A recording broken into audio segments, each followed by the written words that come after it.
Good morning. Hope it all works. Let's check the sound. Let's check the video. We will proceed. We have a lot to cover. Very busy week. This will be the end of 3 extremely busy weeks for all of us, for the entire community, as we had to redeploy a number of things. Let me just check it.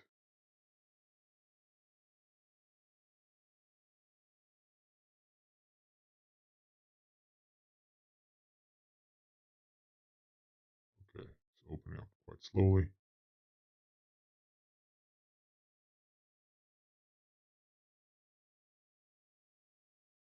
Okay, beautiful. Thank you, everybody. Okay, thank you for saying that. All right, Dr. K, good morning. OJ, good morning. Okay, so Ghost version 3.0. We are Mr. IDK, good morning. Uh, version 3.1, that is going to take place this weekend, so we need to update our code bases once again. We stopped updating uh, our benchmarks on how many nodes we have and how many, how are we beating other blockchains at this moment. The reason why we stopped temporarily just for a week is because we had a loss of conversion from 2.0 to 3.0, and we may have another loss of conversion from 3.0 to 3.1. We will see. After that, we will resume. Now, 3.0, and kind of the reason why we have to redeploy all of us, including validators this weekend starting from today, and then all the node operators respectively, is because of slashing. So there are two types of slashing. The first slashing is the slashing for the Ghost transactions inside of the Ghost chain. So that worked fine. We redeployed with the staking APY curve, with the slashing, with the opportunity for node operators to become validators. So that was fine.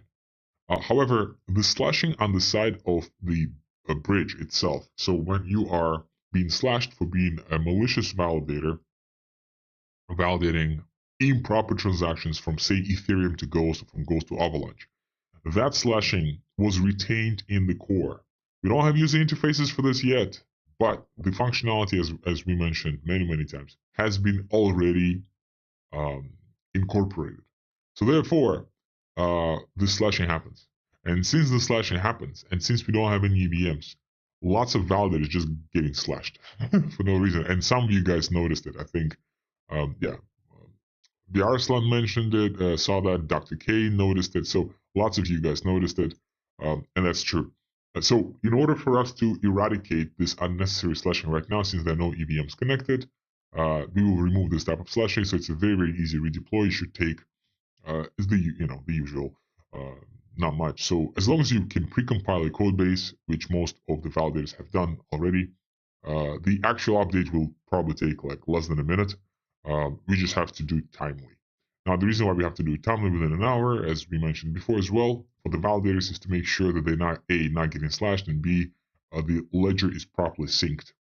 So it was too big of the delay between, let's assume, we have 13 validators. Between, let's assume, the first 10 validators updating within an hour, and the other 3 validators updating later. Those other 3 validators may create a separate ledger, and it may take some time to sync, or it may not sync, period, and then you'll have 2 conflicting ledgers. So this thing is just very important. So, but I do know validators will be, as usual, they're very prepared. And gentlemen and ladies, thank you so much for your accommodation, for your participation. That means a world to us. Went to this event yesterday.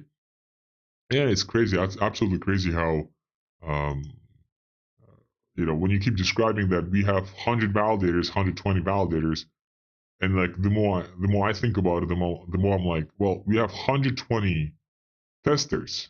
Yeah, some people running more than one node, sure. We have 120 testers helping us test a network without any immediate reward, right? Like without any immediate opportunity to convert that staking Ghost or staking GMB for dollars, right? Or for Tether or whatever. So that means the world to us.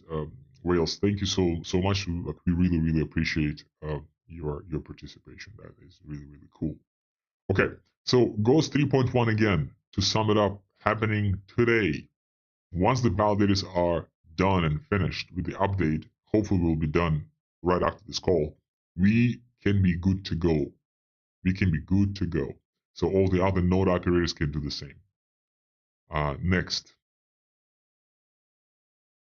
Yeah, the validators, yes, so that's for today. We got that. So yeah, today we have 118. I think we had 119 nodes at its peak. So that's nice. Definitive loss of conversion. And we definitely got some extra nodes. I believe some from council members, some from whales. So that was quite interesting. Had we not experienced the loss of conversion, we would probably be looking at 160, maybe even 165. That's quite a lot. Ojin is asking, do we know what time this will all happen at? So yeah, it happens right after the call. I believe it's either from 8 a.m. Eastern or from 9 a.m. Eastern. And Cosmos will submit the instructions 2 out of 2, and we should be all good to go. I think right after this call, actually. We kind of positioned it strategically up until 4 p.m. Eastern today on Saturday. Some validators will not be available. They told us before that. However, out of 13 who are available, we should all have enough. Like, we just need to make sure it's 2/3, right? So of the 13 validators, that's roughly 9 people. So as long as 9 nodes are good to go, we're good to go as a network. One gentleman will not be available. I think he has 2 nodes, so we'll have 11 out of 13 if everybody else updates. So that's plenty. That's about the benchmark. So right after this call, I think. Wan Chin is asking, good morning, Meta Nomad. Wan Chin is asking, any plan for the mainnet? Yes, like, you asking the question about the mainnet what does need to happen for the mainnet to, let me ask you this question instead then. What has to happen for the mainnet to, how to say? Can you put your own criteria and what do you think the network needs to have for it to successfully launch a mainnet? When I say successfully launch the mainnet, I mean that have proper incentives for users not to sell the tokens. Have enough liquidity to make sure there is enough price action and liquidity on DEXs. Have enough community members to ensure that there's enough transactional volume to make sure that the chain does not turn into a zombie chain. So once you answer these questions to me, I will tell you, like, once you give me the timelines for these 3 things that I just mentioned, I'll give you the timeline for the mainnet. How about that? Let me reverse it, because responding to the same question every time is just becoming tiresome. We here want to build a proper chain that will not turn into zombie the next month. So you need to do a better job studying other blockchains. And maybe you have Bitcoin and Solana as the only 2 blockchains available in the world, and you are, judging everybody by those 2. Well, Bitcoin is the starter, so obviously they took forever before they became so-called mainnet, as meaning price action, etc. It took them forever to get there. As far as Solana, you should check out how much funding they receive from VCs, and you should know that not a single chain got more funding than that. And it's at this point of time, Solana is trying to beat Ethereum, where Ethereum is mostly retail, while, well, maybe not fair to say, but Solana is absolutely VC backed and VC populated. And all these use cases that they fucking have been telling us about, how they need to be scalable to onboard B2Bs, and all they have is fucking meme coins, that just says it all. Where's the use cases? Who needs this scalability if you fail to bring, you have all, like Solana, you have all the necessary groundwork complete. You have everything there. You have fast transactions, which is achieved through massive centralization, and still nobody fucking wants to deploy on you outside of meme coins. What's that? So explain that to me. So outside of those 2 chains, there are thousands and thousands of other blockchains that you've never heard about that launched and turned zombie within a week, within a month, within a year, and we just don't want to be that.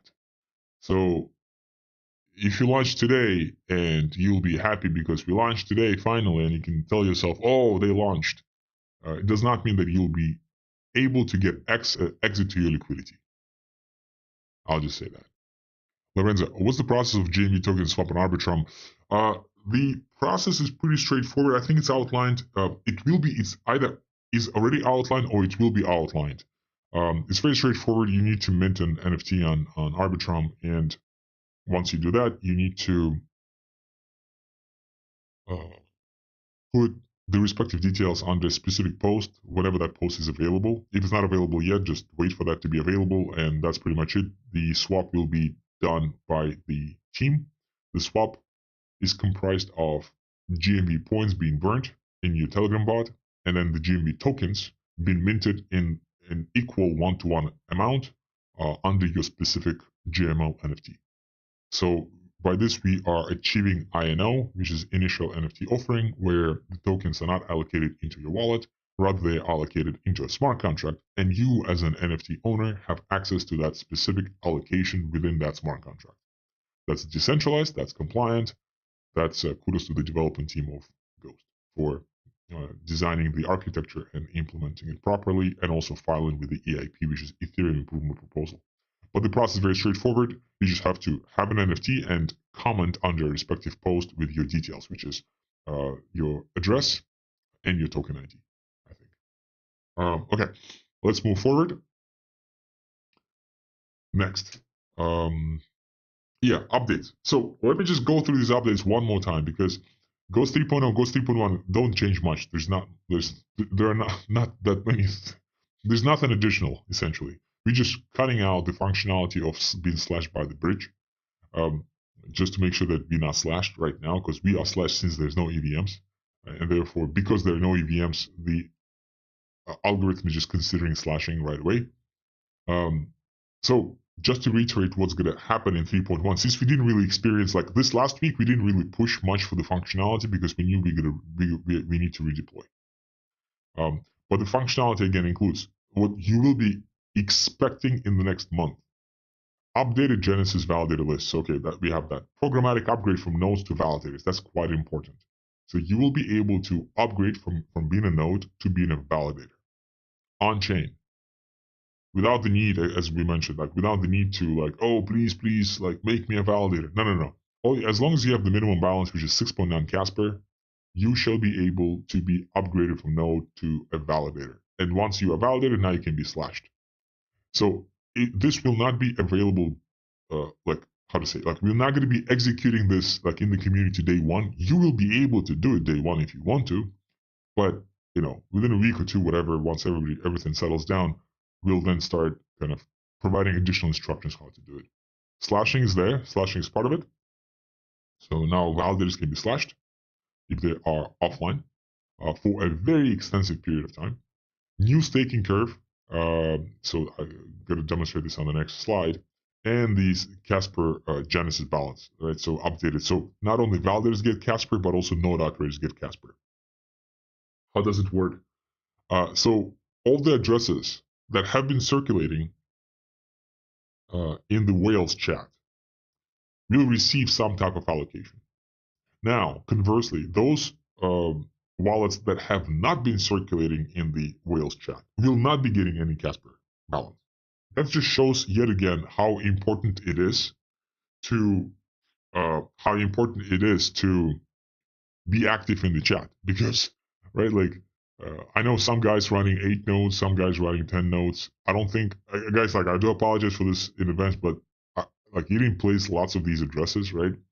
And that's why only one address or two, whichever address is actually circulated in the Whales chat, will only those be getting the balances, right? Like that's kind of the thing. We couldn't have done this in any other way. So therefore, if you say running 10 nodes, you have 6 point, like let's assume you're gonna get like 10 Casper per like for one of the nodes. The other nodes, if you want them to be upgraded to validator, which is a good idea, so they all stake and therefore earn massive Casper rewards, you may need to get 6.9 Casper for the other nodes somehow. How? Ask in the chat, right? So validators will get unproportionally higher amount of Casper on purpose so they could send it to anybody else. But not only that, some node operators will also get unproportionally high amount of Casper in the Genesis block as well. So not only validators, but also node operators, everybody can be sending Casper. Like we did this on purpose now. Now, some people will have less than 6.9, some people will have more. It's based on how the Ghost God decided. So based on this Ghost God Genesis balance, you can do whatever you can figure it out. Okay, let me answer questions. Lorenzo, when it will be available swap? So the Polygon swap need to be finalized any day now, like maybe by mid-February. It's a little bit delayed because we're just too busy with everything else, and it's an easy task. Just we have so many things going on.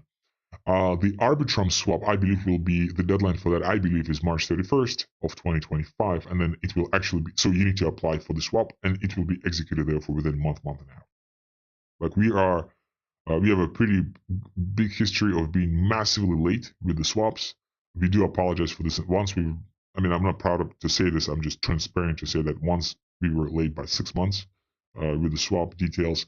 We apologize for this in advance. We have a small team and we need to prioritize. And the swap will always be executed. And we know there's always the next swap.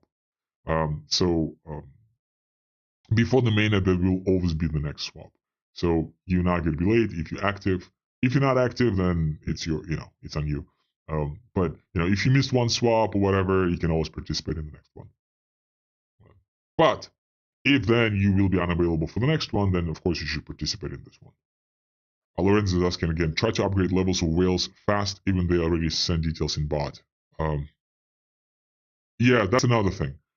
Yes, that's another thing. So some whales have been sending details regarding earning some GMV over the course. Since they joined, they need to upgrade their. They don't want to upgrade their levels because the higher the level, the higher the voting power, and that is slightly delayed as well. But it will be done very soon, like this weekend for everybody who applied. So, gentlemen and ladies, whales, do apologize for some delay. We're just extremely busy. There's some cool news that have been shared with the council 2 days ago regarding some pretty insane development that will be part of the Ghost ecosystem. It's extremely amazing. It's fully decentralized. It's based on most recent cryptographical research. We shared that with the council. We're not going to share with you yet. We need to do a little bit of additional research. We are offering additional seed raise for these developments. It's absolutely insane. And we've been busy with that. So we do apologize with some admin delays on some administrative tasks. They will be completed soon. Please be patient and we apologize. All right, next. So we showed this slide before, but there's an important clarification which will be on the next slide. So let me go through this slide first, and then we're going to go to the next slide, which is a clarification on this one. Exclusive Ghost Whales invite. So what do validators receive today? So what are the incentives for being a validator or being a node operator? Well, first of all, you join the exclusive whales. Okay, cool. That's cool. But that's actually very important because if you join the whales, you're going to be part of the governance. So you can actually send proposals off-chain at this point of time. Down the road, that's going to be on-chain. And you know exactly how it works. So you know exactly how to execute, how to initiate a proposal, and then how to, vote for that proposal. So that's very important because you can become part of the governance. Now, why that's important? A couple of whales have been introducing a very interesting discussion. And I believe that was the highest level of intellectualism, or factualism or whatever, right? As far as their arguments, specifically, we've been discussing a new incentive mechanism they call proof of trust, POT, versus existing nominated proof of stake. So that new consensus mechanism, proof of trust, would have certain interesting allocation of rewards and penalties for validators, for being a good validator or a bad validator, therefore. And then we threw arguments back and forth. That is a great example. Kudos to those whales. Kudos to, I believe, Starman and Scientio. Kudos to you guys. Thank you so much. This is exactly the level of discussions we need to have. Yes, we may not agree on things, but it's an intellectual discussion. We have our specific arguments. We have our specific, 2, 3 step in advance type of thinking for every single point provided. And if something is not clear, we clarify, we ask questions, and this is exactly what we need to be having in Wales.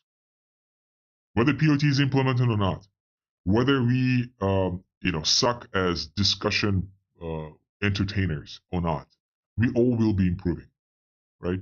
But that's the level. So while before 2-3 weeks ago regarding around proposal 6, when it was just like some trolling and like unnecessary attacks with nothing, POT, while I personally have issues with it, I'm not going to be going into details, but I have some issues which I'm kind of like more or less dying to provide in the Wales at some point.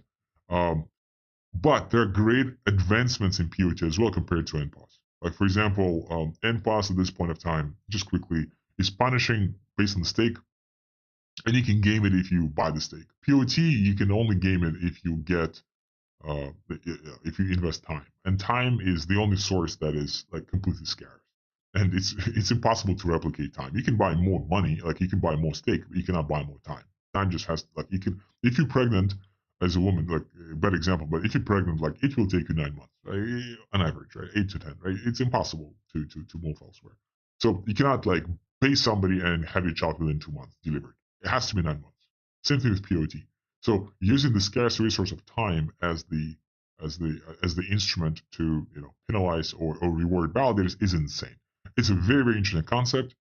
Some blockchains actually tried to do it. I believe that was mostly DAGs, such as Avalanche and IOTA and Solana to some extent, actually. I think they have proof of history, which is like very similar.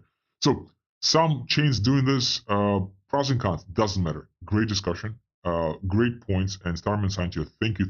Really appreciate you invested time into this. You invested thought into it. You even did some UIs. Insane. Thank you so much. So now, is that good or bad? Well, that's exactly what governance is, right? Like, we will develop the culture of in Wales of how to send proposals, of how to formulate proposals. And so far, proposals have been quite foundational. Who can vote? How? What's the way? Like, kind of like futile, potentially unnecessary.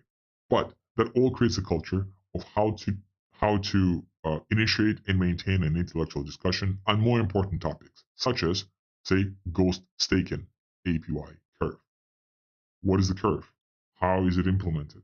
What are the minimum balances for node operators, for nominators and validators, right, on the mainnet? Such as, what is the slashing mechanism for the ghost chain, validators for the ghost specific transactions, and also for the bridging transactions, because those are separate. What's the consensus mechanism for the bridging, right? Let alone the stuff that I mentioned just recently, this new development that will significantly improve scalability and also decrease the transactional fees for the bridges, that stuff, right? So we need to move towards those intellectual discussions, and the best way to start being involved on the governance level is by joining Wales. So if this is not an incentive, I don't know what is. If the incentive in general term is just to get some shitcoin, hoping that this shitcoin will grow, that's you just fooling yourself. You're just playing a lottery. So if you want to play lottery, as I love to say for the last 20 years, go to Vegas and have that fun with the ladies. At least you'll have fun with ladies if you want to lose your money all the time. Here, this is like we're building a venture. That's an endeavor, right? That's a decentralized entity, essentially, right? And the best way to guarantee to secure some value from that entity is to actually properly invest your expertise into it. So you'll be able to do this through governance, and our project does enable that compared to any other project that I know outside of, again, maybe Bitcoin and Ethereum and stuff like that. Ghost allocation, next one. So initial pre-mine, so only validators will get the ghost allocation as initial pre-mine. That's it. Only validators. So why should you run more nodes? Because more nodes will lead to larger allocation, because every single validator node will get an allocation. Okay. You will start getting staking on your ghost day one, block one, once the mainnet is live. So the control, you will know exactly what the allocation of forces is, who is what. So you'll be more or less secure because you'll be able to secure those partnerships before the launch from perspective of not being attacked by 51% of nodes and stuff. So so that's very important. Completely overlooked by most chains because most chains don't have that risk because they're completely centralized. And therefore there's just zombie chains. Close to all the updates, for example, 3.1. We launch in 3.1. Only whales know that we launch in 3.1. Yes, we're announcing this on Twitter, but not everybody reads Twitter, but whales people read, right? Because that's like way more close to heart. And bridging fees. So the more we're thinking about this, the more it makes sense to potentially allocate some or all bridging fees to the validators, right, for their work. So that's an interesting discussion. Before, bridging fees were allocated strictly to the council. Now it's making more and more sense to dilute that towards the validators, especially since some of the validators are providing that feedback themselves, and just kind of makes sense. So this is a discussion to be had between whales, between validator, between council, between everybody. Because at the end of the day, kind of the question that we need to ask ourselves is, what network do you want to have? Do you want to have a network with 30 nodes, or do you want to have a network with 10,000 nodes? If you want to have a network with 10,000 nodes, you got to pay in a decentralized way to validators, right? Now, this staking curve, Ghost Testnet V3 staking curve. An important clarification on this curve and the overall direction, because we spoke to some whales again this week. We got some interesting feedback on that as well. The question is, why should I run more than one node? So here's how it goes. And the reason why we realized that many whales are confused is, again, thanks to Starman and Scientific discussion. When we are talking about nominated proof of stake, the node was thought by some to be rewarded proportional to their stake. For example, I have 100 ghosts and Mr. IDK has 1 ghost. I shall have 100 times higher reward because I provide a higher stake. So since I have 100 ghosts and say APY is 10%, I will receive 10 ghosts. Since Mr. IDK has 1 ghost, at 10% APY, he will receive 0.1 ghost as far as rewards. That's what some of you guys assumed. Correctly so assumed, by the way, because we now have a proof of stake, and we made some claims like this, but we didn't clarify. So here's the thing. The rewards are not proportional to the stake. The rewards are really proportional to the nodes. So in case of Mr. IDK 0.1 and say myself 100 ghost, Mr. IDK 1 ghost and myself, let's assume 100 ghost. If the minimum staken quantity is 1 ghost, Mr. IDK is at 1 ghost, I'm at 100. How many rewards are we going to get? We both going to get 0.1 ghost. Mr. IDK will get 0.1, and I will also get 0.1, despite my stake being at 100. The reason why that's the case is because we have to be looking at the minimum. So therefore, if I have 100 ghosts, I'm highly incentivized to run 100 nodes with 1 ghost each. And I'm also incentivized to do that in a very distributed fashion. So I'm not incentivized to have one huge machine that I bought, one huge server, and put all 100 nodes on that one server. Because if electricity goes out all at once, I will be slashed proportional to how many nodes are inactive in the network in that specific epoch. For example, if we have 1,000 nodes and 100 nodes go out at a time, the slashing is less as compared to if there's 1,000 nodes and 500 nodes go offline at a time in that specific epoch. Epoch is 4 hours. The reason why that's the case, the reason why that slashing is accommodated like that, is the slashing needs to penalize potential takeover of the network, potential civil attack of the network. In case of what I just described, let's assume one person, let's assume we have 100 nodes, and one person just bought a very powerful server and runs 900 nodes. If that server goes away, the network is compromised or can be compromised. So we need to slash significantly for a larger portion of nodes being inactive at a time. So that disincentivizes running 900 nodes on one machine in this example. And that also incentivizes more people to run nodes, because more nodes means that if somebody, and the network get penalized, all the slashing is proportional to the entire network essentially.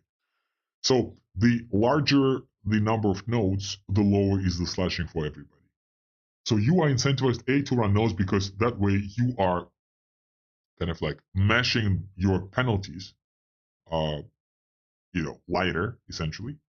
And secondly, you are incentivized to run more nodes, because if you're going to get initial allocations, which you will get as a pre-mine, and then you want to, and then let's assume the limit increases, you will be able to buy some ghost and compensate for that change of the minimum ghost required, and you'll be able to keep getting rewards per node. So the rewards are not per stake. The rewards are per node, contingent upon each node means that minimum stake. Mr. ADK, in this example, 0.1 per node, correct? Yes, 0.1 per node.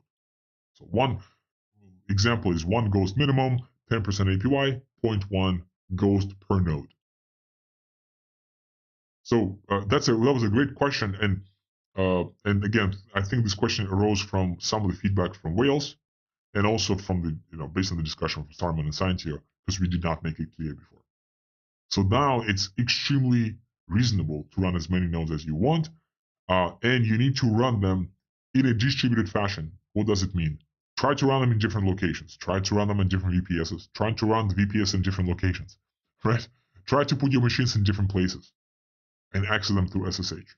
The reason why you want to do this is, again, if you have 10 nodes, all 10 nodes go at once out, you will slash significantly more, exponentially more, as opposed to you having those 10 nodes distributed across the world, and one node goes out, the other 9 are alive. Yeah, you'll be slashed, but much, much, much less. So that mechanism created by Polkadot, and we just inheriting that mechanism, is developed specifically to incentivize distributed node allocation. Okay, so that's this. That was a very important clarification, and thank you so much for helping us raise that. I believe we're going to start Ghost Wednesdays. Some whales suggested that. We ran this by the council. Council did not oppose. We didn't get anything specifically positive feedback, but no opposition. We'll start Ghost Wednesdays either this Wednesday or next Wednesday. What is Ghost Wednesdays?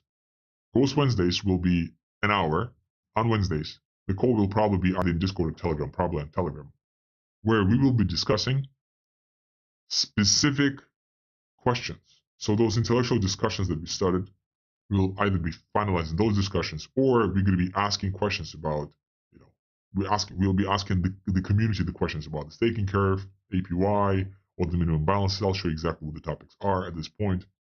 So we'll be, as those whales suggested, we need to share the agenda prior to the call, and those people who can contribute to the specific agenda can come in. Those other people who just want to listen in, they can also come in. But the culture of those discussions of these calls shall be very factual, right? We're not here just to express a view with no back end. We're here to learn and collect specific feedback. These calls are needed to help the team. If these calls are not helpful to the team, these calls will be stopped. So these calls are not just to, I'm here, I'm showing up, please give me a brownie point for participation. Here's an A for you. A for participation, just because you're participating in class. This is not the type of format. The format is the feedback must be specific. So far, POT type of discussion was very specific and was very helpful. Why it was helpful? While the POT, again, we're not sure, we still have questions, etc. But it let all of us think about NPOS, nominated proof of stake versus POT. It's helpful in that format. It also helped clarify the fact that some whales thought that the rewards are proportional to the stake as opposed to just proportional to the node. So those discussions, those insights were possible thanks to these discussions. So therefore, that was helpful to the team, right? What would be even more helpful to the team is, let's say, staking curve APY. What are the specific limits? Like, what should be the upside? Like, what should be the minimum APY, the maximum APY? Why? Here's what would be helpful to the team, for example. Here's the APY. I think it should be 69%. And the reason why I think it should be 69% is because Ghost 3.1 will only be live for 1 month. Therefore, we should be entertaining the highest APY possible so everybody sees exactly how they're earning this APY within a month. That was the reason to raise the APY from 10%, which is going to be the mainnet number, to 69%. Because 10% number, that's over the course of a year. We don't have a year for the testnet version 3.1. And over the course of a month or 2 weeks, you're not going to, the rewards that you're going to get just not going to matter to you. You're not going to see it. If you're going to raise it to 69%, you will see it. Question is, why not raise it to 10,000%? Well, we actually wanted to do it. We actually wanted to raise it to 6,900%, but the limit is 100% APY at programmatic maximum. So therefore, we couldn't go above 100%. So we said, let's do it. The higher the better. 69 sounds high enough. Let's go 69%. That's how that number was created. So the point of these Ghost Wednesdays is to help us make these decisions. So whatever we cannot discuss in the chat, because the chat, some people said it's too much, it's too crowded. And I may agree, may disagree. I definitely agree with this. I also disagree with this. I have both points myself. But since it's slightly more crowded, those Ghost Wednesdays will help us cluster, help us focus the discussion slightly better on certain topics, and then it will help us therefore laser focus the polls regarding those decisions. Right? Mr. IDK, Wednesday seems to me like a good idea to educate and help newcomers understand, therefore potentially get involved. Yes, absolutely. That's exactly right. So you can participate, just be a flying wall if you want to listen in. However, what we also want to not support is, let's assume me and Cosmo is going to be entertaining those discussions, and let's assume there are other 40 people just listening in. We don't want that to happen either. So, if you come into these discussions, you need to contribute. You may have questions, you may have some concerns, but if you just come into these calls just to listen in, it's not going to work. It's not the point. The point is, if you come into these calls, please offer feedback. Please be ready to offer feedback. The agenda will be announced in advance so you can prepare. You may ask questions, specific questions, but these questions, again, should not be just, I asked a question, therefore I got my A for participation. These questions have to be real questions that will actually help you understand what is happening for that specific agenda, for the specific topic of discussion. So we're probably going to start either this Wednesday or next Wednesday. I wanted to do this Wednesday. Chance it's going to be next Wednesday. Why? Because we need to finish this 3.1 launch successfully, and something is telling me that it's not going to go smoothly as usual. So we'll probably do it next week, next Wednesday. So let's start preparing. And let me show you the discussion topics that we prepared already. 1 second, I'll switch the screen. Here we go. So this document will be shared with the whales. What we noticed is sometimes we ask for an opinion, and we just place that ask in the whales chat, then it gets lost and it's just slightly more crowded. Again, that was the feedback from one of the whales, from 2 of the whales actually. So thank you so much for that feedback on the call that we had with them. And that's a fair feedback, right? So if we try to summarize all the questions we have in a document, and then it's a breathing document where whales can contribute. So we're thinking that the contributions can take place through comments. So you just, I think you do right click, comment, and you can put your comment here, right? Regarding something, regarding a specific question. And then the comments can be then engaged, right? So like this specific topic, I'm highlighting like this paragraph, or I'm highlighting this sentence. Don't highlight half a page and say, I don't know what this is, right? Like that's not helpful. Like you'll be potentially highlighting this paragraph and comment, and therefore the comment will be associated with that specific paragraph. So put your comment, and once you put your comment, then we can be responding to the comment, and then you can be responding to our comments and so on, clarifying your position and so on and so forth. And based on that, the discussion will be slightly moved towards towards this Google Doc. If Google Doc's not going to work, maybe we're going to, take Asana or whatever, or Confluence, like one of those. Down the road, we'll see. So we need to get to the right format of discussion. So while some parts of the discussion will be moving towards this doc, we'll then can always repost these discussions to the whales to make sure everybody else familiarize themselves. Although this could be a public document, I believe that's the goal. So far we have a couple of questions like so we have three types of we have three products. I don't have the summary page, but essentially product one is Ghost Chain and questions about the Ghost Chain. Product number two is product number two is Ghost DAO. Specific questions like Uniswap V2 or Uniswap V3, like which one should we go with, which stablecoin which mainnets we should be live on for Ghost DAO, mainnets and testnets, which stablecoins we should be using, right? So we've been asking these questions before, but now it's summarized with the tables, like with just more, just everything in one place. GMV versus P-Ghost, how that is going to place, like regarding the swap, how your GMVs that you earn will actually be swapped, how they should be swapped. Lots of questions here. And third part is going to be Ghost Bridging itself. And the Ghost Bridging is consensus execution slashing. Like we need to fill this out as well. And more topics will be coming out. And the idea is this document, like we have certain points of discussion for this specific quarter, for Q1 of 2025. Let's discuss those things. Then in the next quarter, let's discuss other things, right? Or maybe we'll just be changing the topics on the go, like adding stuff on the go, right? And just making it like an ever-changing document. So we don't know yet. Like let's try to discover this and figure this out together. But these are the specific questions how the community can help us today. And the feedback will be taken into consideration for sure. Ideally, there's a feedback. Feedback is strong enough, there are good enough arguments, we execute a poll, whales vote for the poll, and based on the vote, the team makes a change. Right? That's the ideal scenario.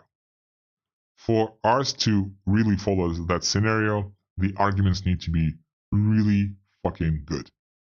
Right? The discussion needs to be really, really, really intellectual as far as its goals. Zafir is asking, if you want to stay anonymous, make sure you make a separate Google account. Yes, absolutely. So make a separate Google account. Google accounts are free, so do that. Maybe you can attach your whale's name if you want to it. Up to you, completely up to you. Do not use your personal account. Everybody will see it. And Metanomad sounds good. Yes, thank you. So that's again, the document is there. As you can see, it's already 12 pages without the Ghost Bridging. And the Ghost Bridging, again, we just went under some massive update on the cryptographical level, which will significantly improve the bridging for both EVMs and maybe not just EVMs. So that will come soon as well, some of these feelings. Final thing for the day. Not sure if you are aware, there is this specific new page, GhostChain.io/validator. So if you have upcoming validators that you want to introduce to the ecosystem, you should PM Cosmos, and you should also check this stuff. So what you do is you just send this document to your upcoming leads for the lead gen, right? And all the links are there. Kudos to Cosmos for organizing this page. It looks brilliant. It looks beautiful. All the links, everything is here, all in one place. So give GhostGod some leads. You can introduce your lead here for us to reach out to them. Maybe they reach out to us directly. So that way you can help spread the word. Plus, all the links are here about the guides, about the most needed links, the website, the blog, Media Kit, FAQ, what Ghost is. Everything is here. It's nice. It's neat. If person is 0 as far as what Ghost is, it's easy to get them to 1 or 2 out of 10 with these links, and then they join the whales, and then they learn the rest. Okay. On this note, any questions? Any last questions before we finalize this call? The 3.1 will start right after it, I believe. So once Cosmos pushes the message about part 2 of 2, and we should be good to go. Yeah, we're not there yet, so let's wait for Cosmos to proceed. 1 sec, let me check. Well done. Cool. So everything is good. On this positive note, Cosmos, absolutely. Mr. Thank you for recognizing. All right, ladies and gentlemen, thank you so much. We'll see you guys next week. It's very, very busy 3 weeks. So this last last third week will also be busy, but after this week will be slightly easier. All right, thank you so much. See you guys next week. Where can we find this? The link will be provided in the whales. Let me actually copy paste it. I'll copy